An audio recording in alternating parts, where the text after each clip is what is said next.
Bienvenidos a Historia del Fútbol Mexicano. Hoy viajamos a un momento muy particular. Imaginen, diciembre de 1941. El aire frío, sí, pero las gradas, hirviendo de pasión. Totalmente.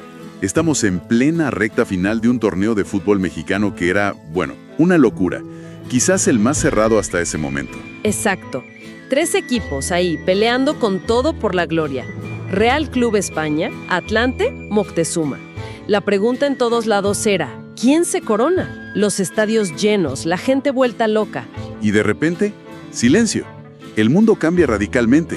Y el fútbol, se detiene, justo en el mejor momento. Es una imagen impactante, ¿no? Porque captura justo ese instante. El torneo 1941-1942 tenía todo para ser legendario. Sí, por un lado el Real Club España, que era como el gigante de la época, ¿no? Defendiendo el liderato.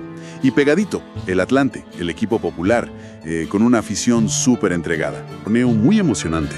Sí, los aficionados vivían cada partido como si fuera el último.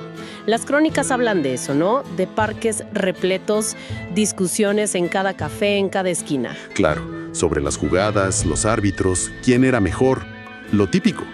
Pues hoy vamos a meternos de lleno en ese momento, en esas semanas cruciales de diciembre del 41, justo cuando la liga estaba que ardía. Vamos a explorar esa tensión en la cancha y también qué pasaba afuera que llevó a esa pausa tan abrupta. Es fascinante, porque ves cómo el fútbol, que es un reflejo de la sociedad, ¿no? Pues también se ve afectado por los grandes eventos mundiales. En esos días, principios de diciembre, todo era fútbol. Que si España aguantaba, que si Atlante daba el golpe, que si Moctezuma seguía subiendo. Pura incertidumbre deportiva. Exacto.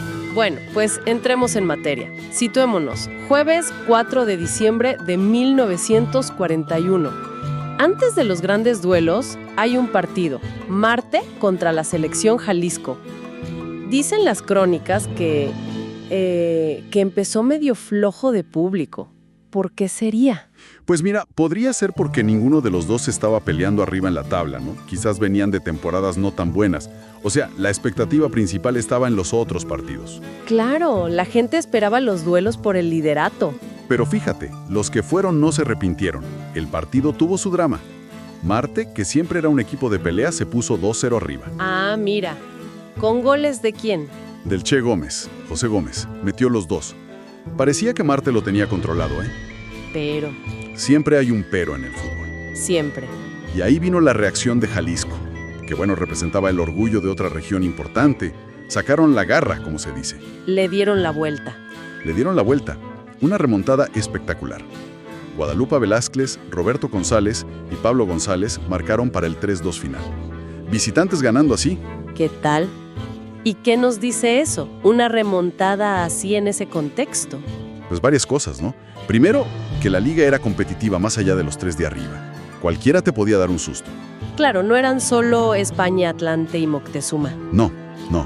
Segundo, la irregularidad, ¿no? Marte pasa de dominar a perder. Y tercero, pues sirvió para calentar más el ambiente. Recordar que nada está decidido hasta el final. Un buen aperitivo, sí señor. Pero el plato fuerte llegó el domingo siguiente, 7 de diciembre. Esa fecha. El escenario, Parque España. El duelo, el líder, Real Club España, contra el segundo, Atlante. Imagínate la expectativa. Dicen que no cabía ni un alfiler. No, imposible. Era el partido que todos querían ver, el clásico de la época, en cierto modo.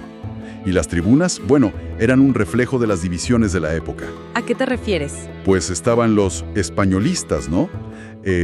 La gente del Real Club España, asociada a la comunidad española, quizás a sectores más acomodados. Y del otro lado, los nacionalistas, la hinchada del Atlante, el equipo del pueblo con raíces más obreras, populares. ¿Una rivalidad que iba más allá de la cancha? Totalmente. Trascendía lo deportivo. Mucha tensión social ahí también. ¿Y esa tensión cómo se vio en el juego? ¿Salieron a matarse desde el minuto 1 o hubo más cautela? Al principio, mucha cautela. Nadie quería regalar nada. Mucho estudio, mucha pelea en medio campo, pero pocas llegadas claras. Como que el miedo a perder pesaba. Ajá, un ajedrez táctico, digamos. Sí, pero con mucha intensidad, física y emocional. Pero los goles llegaron. ¿Cómo fue esa secuencia? Pues España pega primero. Imagínate la locura en su tribuna. Pero Atlante, ¡puf!, responde casi de inmediato. Empate rápido. Y la tensión sube todavía más. El estadio debía ser una olla a presión. Sí, cada falta, cada decisión del árbitro, protestas de un lado, del otro. Terrible. Y entonces España vuelve a tomar ventaja, ¿no? Correcto. Félix de los Heros, el famoso Tache, una leyenda, pone el 2-1 para España.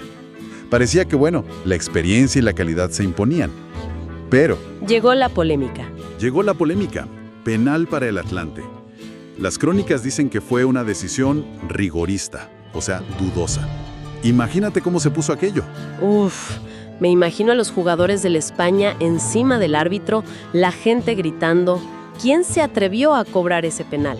Nada menos que Martín Bantolrá, otro crack, un jugador de muchísima clase. Y bueno, demostró por qué. Lo metió. Magistralmente. Con toda esa presión encima, agarró la pelota, encaró y adentro. Golazo de penal, empate a 2. Silencio de un lado, explosión del otro. Calidad pura. ¡Qué momento! Y después de eso, con el 2-2, el final fue de locos buscando la victoria. Pues curiosamente, no tanto. Quedaba tiempo, pero como que el ritmo bajó un poco. Quizás el desgaste, ¿no? O quizás ambos pensaron que el empate, dadas las circunstancias, pues no era tan malo.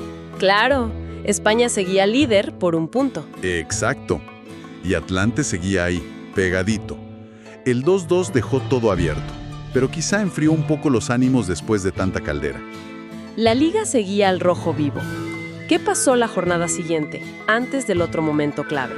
Hubo otros resultados. Por ejemplo, Marte le ganó 4-2 al América. Siempre un partido con morbo, pero bueno, no cambiaba mucho arriba. La fecha clave fue la siguiente, el domingo 14 de diciembre.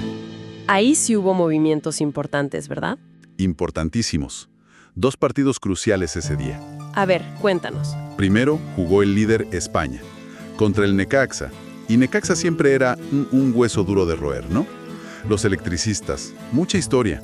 Y España necesitaba ganar para despegarse un poco después del empate con Atlante. Exacto. Pero les costó roles. Juan Tuñas, otra figura, los adelantó. Parecía que sí que lo sacaban. Pero Necaxa no se dejó. ¿Qué va? Al contrario, se fueron con todo al ataque. Presionaron.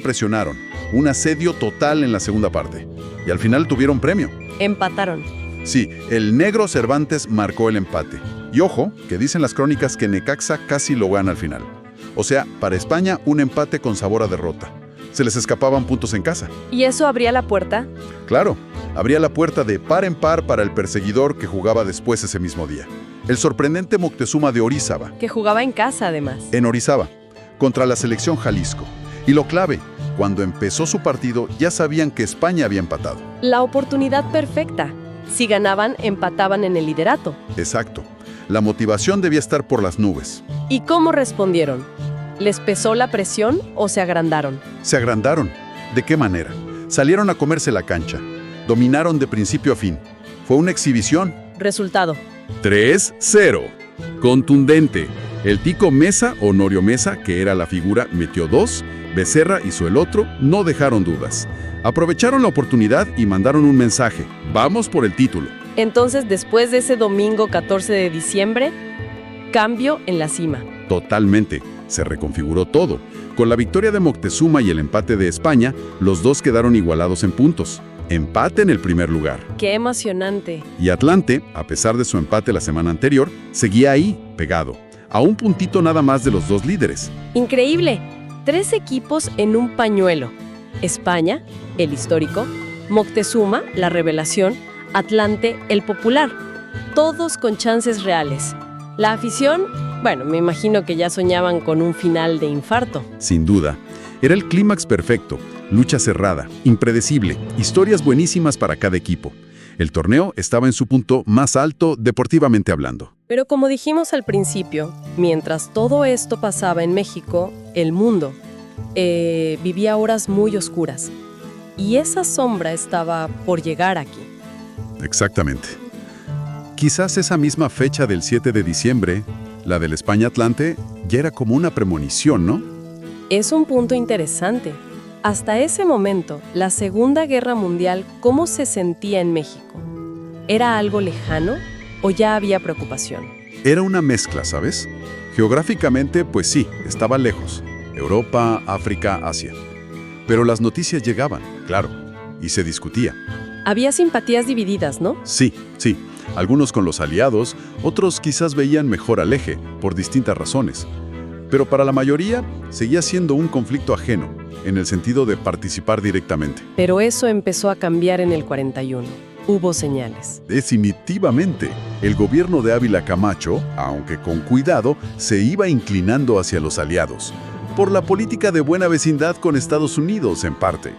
Hubo peticiones de sindicatos, ¿verdad? Sí, la CTM, que era muy importante, pidió en marzo estrechar lazos con EEU, una señal política fuerte. Y luego acciones más directas. Así es, el gobierno incautó barcos alemanes e italianos en Veracruz, en Tampico. Eso ya era, un acto de hostilidad, claro. Y Ávila Camacho llamaba a la unidad nacional. Constantemente. Y se empezó a notar un mayor control de la prensa, ¿no? Para alinear un poco la opinión pública con la postura oficial, que era cada vez más provaliada. La tensión internacional se sentía ya más cerca. ¿Y entonces? 7 de diciembre de 1941. El mismo día del España-Atlante, el mismo día. Mientras aquí se vivía el clímax deportivo, en el Pacífico, Japón atacaba Pearl Harbor. Y eso lo cambió todo. Para Estados Unidos, para el mundo. Y para México también. ¿Cuál fue la reacción inmediata de México? Condena total al ataque. Solidaridad con Estados Unidos. La declaración de guerra formal tardaría unos meses, hasta mayo del 42, después de que hundieran barcos mexicanos. Ah, claro. Pero desde diciembre del 41, quedó claro de qué lado estaba México. El ambiente en el país cambió por completo. La posibilidad de entrar en la guerra se volvió real. Mencionaste antes un acto simbólico de unidad de Ávila Camacho. ¿Cómo fue eso? Fue muy potente, sí. Reunió en Palacio Nacional a todos los expresidentes vivos. Calles, Ortiz Rubio, Abelardo Rodríguez, Cárdenas. Imagínate, algunos eran rivales políticos feroces. Verlos juntos debía ser impactante. Mucho. Era un mensaje de unidad nacional por encima de todo, hacia adentro y hacia afuera. Ante la crisis mundial, México cerraba filas. Y en ese clima de tensión, de unidad, de posible amenaza, se tomaron medidas internas. ¿Cómo afectó eso al fútbol? Pues una de las preocupaciones era la posibilidad de sabotajes, ¿no? O atentados de simpatizantes del Eje aquí en México. Y como medida preventiva, se decidió suspender los eventos masivos. Donde se juntara mucha gente. Exacto, porque podían ser blancos fáciles o generar desorden. ¿Y el fútbol, con los estadios llenos? Era el ejemplo perfecto de evento masivo. Así que de un día para otro, la Liga, ese torneo 1941-1942, que estaba en su mejor momento, suspendido. Indefinidamente. Qué golpe para los equipos y la afición. Durísimo. Los clubes acataron la medida, claro. Se entendía la gravedad de la situación. Había esperanza de que fuera algo temporal, de que se pudiera reanudar pronto. De muchos jóvenes. Y se empezó a preparar la fuerza que iría a combatir, ¿no? El Escuadrón 201. Exacto. Que luego lucharía con honor en el Pacífico. El país entró en otra sintonía, digamos. ¿Y la atención de la gente siguió pensando en el fútbol? Pues se desvió casi por completo. Las noticias eran sobre la guerra, el reclutamiento, la economía, la seguridad. El destino del país y del mundo pasó a primer plano. La gente seguía los partes de guerra con ansiedad. Claro. Y el fútbol, que había sido el centro de todo semanas antes, pues quedó en un segundo plano. En las conversaciones, en las prioridades, se enfrió. Es increíble pensarlo. Un torneo tan emocionante, con esa lucha tan cerrada entre tres equipos. Congelado. La historia, con mayúscula, entrando en la cancha. Así fue. Esa lucha vibrante de 1941-1942 entre España, Moctezuma y Atlante, interrumpida de golpe por Pearl Harbor y la entrada de México en la guerra. La competencia se paró justo en el clímax. Dejó un campeón sin corona. Te deja pensando, ¿no? Cómo los grandes eventos mundiales pueden impactar y eclipsar hasta las pasiones locales más fuertes, como el fútbol. Y nos deja esa pregunta flotando. Exactamente. Y esa es la reflexión final, quizás. ¿Qué hubiera pasado si la guerra no hubiera parado todo? Si se hubieran jugado esas últimas jornadas. ¿Quién habría levantado el trofeo? Moctezuma habría completado la hazaña. España habría impuesto su jerarquía. O Atlante habría dado la campanada final. Es una de las grandes incógnitas. Un ¿qué hubiera sido si que le añade como una capa de misterio, de melancolía a la historia del fútbol mexicano. Nos recuerda que el deporte, por más que nos apasione, nunca está aislado del mundo. Una pregunta fascinante, seguro. Bueno, si les gustó esta exploración de un momento clave y a veces olvidado del fútbol mexicano, les pedimos que nos dejen un me gusta, que se suscriban para no perderse otros análisis como este y si pueden, que lo compartan. Y claro, nos encantaría leer sus comentarios. ¿Qué les pareció más interesante? ¿Conocían esta historia del torneo interrumpido? ¿Qué creen ustedes que hubiera pasado? Cuéntenos. Esperamos sus opiniones y hasta la próxima.